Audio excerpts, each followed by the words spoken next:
అలాగే ఉపాధ్యాయులకి ఉద్యోగులకు రావాల్సినటువంటి 12వ పిఆర్సీ ఆర్థిక బకాయిల అంశం మీద రాష్ట్ర వ్యాప్తంగా 5 కేంద్రాల్లో సదస్సులు నిర్వహిస్తా ఉన్నాం.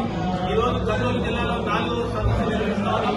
ప్రధానంగా ఈ రోజు కర్నూలు జిల్లాలో ఒక ఉద్యమ కేంద్రాన్ని నిర్మించుకున్న కర్నూలు జిల్లా ఉపాధ్యాయులందరికీ పేరు పైన రాష్ట్ర పక్షాన అభినందనలు తెలియజేస్తూ ఈ కేంద్రం ప్రజాతంత్ర హక్కుల్ని నెరవేర్చే కేంద్రంగాను రాజ్యాంగ విలువల్ని కాపాడే కేంద్రంగా ఉండాలని మేము ప్రధానంగా కోరుతా ఉన్నాం. ఇక విద్యారంగానికి సంబంధించి గత 10 సంవత్సరాల కాలంలో విద్యారంగంలో చేపట్టినటువంటి సంస్కరణ వల్ల దరిదాపుగా 10 లక్షల మంది విద్యార్థులు ప్రభుత్వం పాఠశాలలు వెళ్లినట్టుగా గణాంకాలు చెబుతున్నాయి.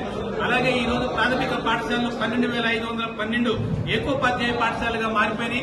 అలాగే యూపీ పాఠశాల యొక్క భవిష్యత్తు ఏమవుతుందనేటువంటిది ప్రశ్నార్థకంగా ఉంది. అలాగే తెలుగు నేలల్లో తెలుగు మీడియం లేనటువంటి పరిస్థితులు, హై స్కూల్లో సమాంతర మీడియం లేనటువంటి పరిస్థితులు కొనసాగుతున్నాయి.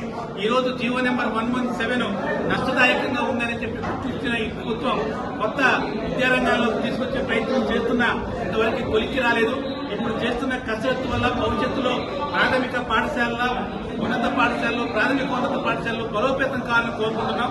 అందుకనే ప్రతి పంచాయతీలో ఈ రోజు రాష్ట్రంలో 13,385 పంచాయతీలున్నాయి. ప్రతి పంచాయతీలోనూ సంఖ్యతో సంబంధం లేకుండా ప్రాథమిక పాఠశాలలో మోడల్ ప్రైమరీ పాఠశాలలు పెట్టాలని మేము కోరుతా ఉన్నాం. యూపీ పాఠశాలని ప్లస్ 2 పాఠశాలని కొనసాగించాలని కోరుతా ఉన్నాం. హై స్కూల్స్ లో సమాంతర మీడియాన్ని కొనసాగించాలని ప్రధానంగా కోరుతా ఉన్నాం. అలాగే 12వ పిఆర్సీ సంబంధించి ఇప్పటికే చైర్మన్ నియమించమని చెప్పి కోరుతా ఉన్నాం. అలాగే 3 డిఏలు రావాల్సిన డిఏలు కానీ టీఆర్సీకి సంబంధించిన ఐఆర్ 29% ఐఆర్ని తక్షణం రిలీజ్ చేయాలని ఈ సదస్సులు డిమాండ్ చేస్తా ఉన్నాం. రేపు 20 తారీఖు లోపు కనుక ప్రభుత్వం వీటన్నిటి మీద చర్యలు తీసుకోకపోతే భవిష్యత్తులో ఉపాధ్యాయ తల్లిదండ్రులతో కలిసి ఒక సామాజిక ఉద్యమాన్ని నిర్మించి ప్రభుత్వ పాఠశాలని బలోపేతం చేసుకుని కృషి చేస్తాం. అదే సందర్భంలో ఆర్థిక బకాయిల కోసం పోరాటం చేస్తామని తెలియజేస్తున్నాం. చివరిగా ఉపాధ్యాయులందరూ కూడా ప్రభుత్వ పాఠశాలలో విద్యార్థులు చేర్పించే దానికోసం ఈ నెలకాలం కృషి చేయాలని, ప్రభుత్వ పాఠశాలను బ్రతికించుకోవడం కోసం ఉపాధ్యాయులు బాధ్యత తీసుకోవాలని సందర్భంగా కోరుతాం.